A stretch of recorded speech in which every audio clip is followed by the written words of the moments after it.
जब मुंबई दिल्ली के मीडिया में जस्टिन बीबर छाए हुए थे और लाखों रुपए खर्च कर उनके कार्यक्रम में मुंबई जाने वालों के इंटरव्यू छप रहे थे, उस वक्त पश्चिम यूपी के सहारनपुर में दलितों के गांव शबीरपुर को जलाया जा रहा था। पुलिस की मौजूदगी में घर के घर उजड़ गए। साइकिलें, डब्बों में रखा राशन, कढ़ाई में बनी सब्जियां, अंबेडकर की किताबें और बच्चों के बस्ते भिजल कर खाक हो गए। महज 20 दिनों में तीसरी बार सहारनपुर का यह इलाका सुलग रहा था।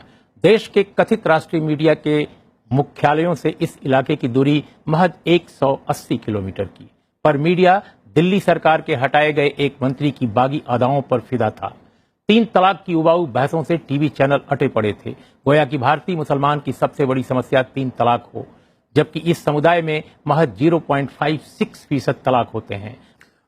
सबसे पहले उर्मिला जी, आपको शुक्रिया कि आपने कम से कम सहारनपुर के बहाने इस लार्जर इशू को आपने इस पे मीडिया मंथन प्रोग्राम ऑर्गेनाइज किया। एक तो सबसे महत्वपूर्ण सवाल यह है कि लैंड बड़ा एक इंपॉर्टेंट इशू रहा है। दलित जहां जहां दलित एट्रोसिटीज होती है, वायलेंट एट्रोसिटीज, उसमें भूमि का प्रश्न बहुत महत्वपूर्ण प्रश्न रहा है।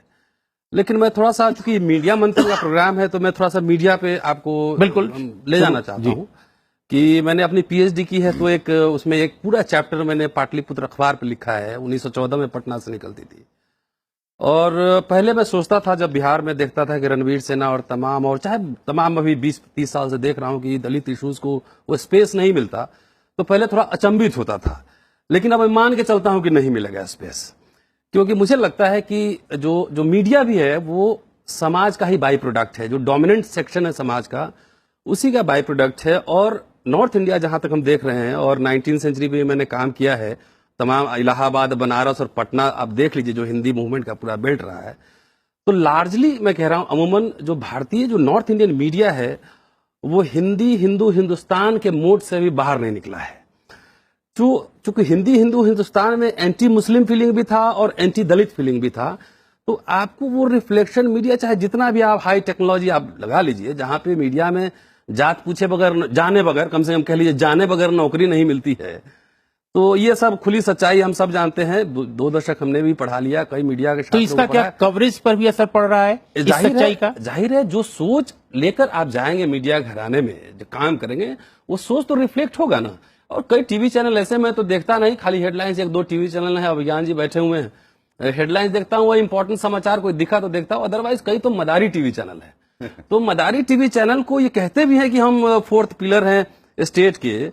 तो मुझे लगता है कि ये भी संविधान से पड़े नहीं है, और इनकी समीक्षा होनी चाहिए कम से कम। तो क्या आप ये कहना चाहते हैं कि ग्रास रूट लेवल पर स्पॉट सारे चैनलों के लेकिन वो आपके मुताबिक चैनलों में दिखाया नहीं गया? नहीं, सारे चैनलों के स्टिंगर्स वहां हैं, फुटेज है, वीडियोज है।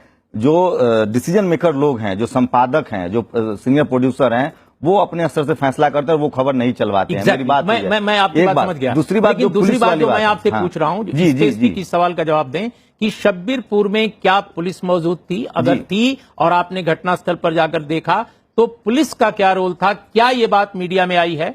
मैं घटना के दिन ही, मैं 9 तारीख को गया था सहारनपुर। जो वहां के सरपंच हैं, उनके बेटे से मेरी बात हुई। उन्होंने कहा कि मेरे फादर ने 2 दिन पहले पुलिस को इन्फॉर्म कर दिया था कि लोगों का जमावड़ा लग रहा है। जब मैं वहां गया, जो विक्टिम थी, महिलाएं थी, मैंने उनसे बात की, तो उन्होंने कहा कि आगे पुलिस वाले थे, पीछे पुलिस वाले थे जी। 5 दिन, सुबह 10 बजे भीड़ आती है और वो शाम 5 बजे तक लगातार, क्योंकि 50 से 60 घरों में 10 मिनट 1 घंटा के अंदर हमला नहीं हो सकता है। एक महिलाओं को घर से खींच कर नहीं मारा जा सकता है, उसके लिए टाइम चाहिए। एक पुलिस वाला जिससे मैं बात करने की कोशिश कर रहा था, उसने मुझसे तमाम अपनी नौकरी की और सारे हवाले दिए। उसने कहा कि भाई साहब, बताना तो बहुत कुछ चाहता हूं, लेकिन बता नहीं सकता, क्योंकि मेरी नौकरी है, मेरी मजबूरी है। और ये सच्चाई है जो मुझे विक्टिम्स ने बताया, जो वहां के इंजर्ड लोग हैं उन्होंने बताया। मैंने अपनी आंखों से तो नहीं देखा, लेकिन जो विक्टिम्स ने बताया उसके अनुसार आगे भी पुलिस वाले थे, पीछे वाले थे, और पेट्रोल बम बोलते हैं उसको, वो लिए हुए थे, तलवार था, और मतलब लोग फायरिंग कर रहे थे, गोलीबारी हुई। रतनलाल, मैं ये जो भी ब्यौरा ये दे रहे हैं, उससे आपको क्या लगता है एक समाजशास्त्री हिस्टोरियन के रूप में, क्या इसके पीछे कोई राजनीतिक कोण भी है? कोई पॉलिटिकल एंगल है क्या? क्योंकि चुनाव तो खत्म हो गए, शायद नगर निगम वगैरह के चुनाव, स्थानीय निकाय के चुनाव आने वाले हैं, लेकिन इसमें एक नया पहलू उभरता है कि जुलूस निकालना, शोभा यात्राएं निकालना महापुरुषों के नाम पर, कोई नेशनल, कोई रीजनल, कोई जातीय ध्वजवाहक इत्यादि इत्यादि। ये जो ट्रेंड है, क्या प्रशासन इनके लिए एक अख्तियार नहीं कर सकता है, एक नजरिया कि भाई हम कब निकालने दें, कब न निकालने दें, क्यों निकालने दें किसी भी बात पर शोभा यात्रा? झारखंड में हमने देखा है, जबकि रामनवमी के जुलूसों में हमेशा दंगे होते रहे हैं। तो ये जो हिस्ट्री है, क्या लोगों के सामने नहीं है? क्या आपको लगता है कि मीडिया का दबाव नहीं है, मीडिया रिपोर्ट नहीं कर रहा है इन चीजों को, इसलिए ये हालात खराब हो रहे हैं? ये जो प्रश्न है ना, ये मल्टीपल एंगल है, इसमें एक एंगल से नहीं देख सकते हैं।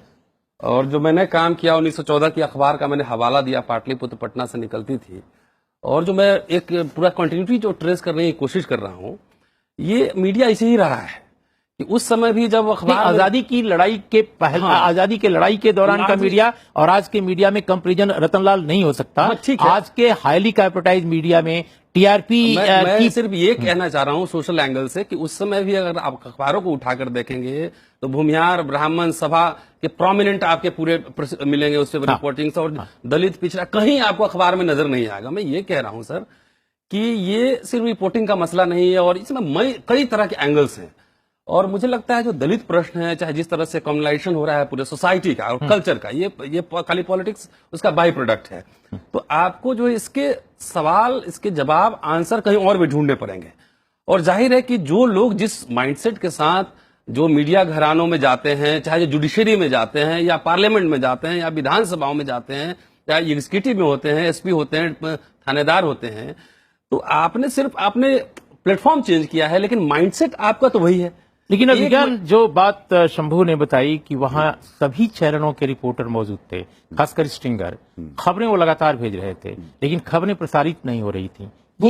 ये क्या पहलू है? क्योंकि जो इंटरनल डिसीजन मेकिंग, फैसला लेने का जो सिस्टम, और कहने में अब किसी को ना शर्माना चाहिए ना हिचकिचाना चाहिए। विनोद बैठे हैं, कमलेश जी, आपका मैं बड़ा सम्मान करता हूं बरसों से।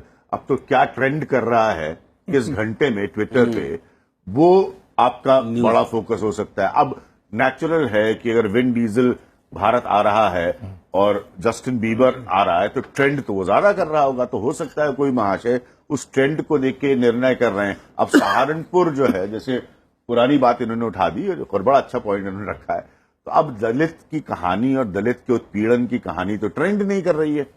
तो ये जो इसका नाम अब ट्रेंड पिलर रख देना चाहिए, trend pillar, not fourth pillar. हकीकत है। लेकिन विनोद, बहुत महत्वपूर्ण बात अभिज्ञान ने कही कि ट्विटर तय कर रहा है कि क्या बहस हो, क्या रिपोर्टिंग हो, फोकस कहां हो। मैं समझता हूं कि समय की सीमा के बावजूद आप चारों लोगों ने बेहद महत्वपूर्ण सवाल उठाए हैं, और सवाल इस बात का है कि क्या मीडिया इन सवालों को स्वयं शिद्दत के साथ महसूस कर रहा है, वो ये क्या फील कर पा रहा है कि समाज में विभिन्न कोणों से उस पर भी सवाल उठाए जा रहे हैं, उसके कवरेज पर, उसकी सोच पर, उसकी संरचना पर।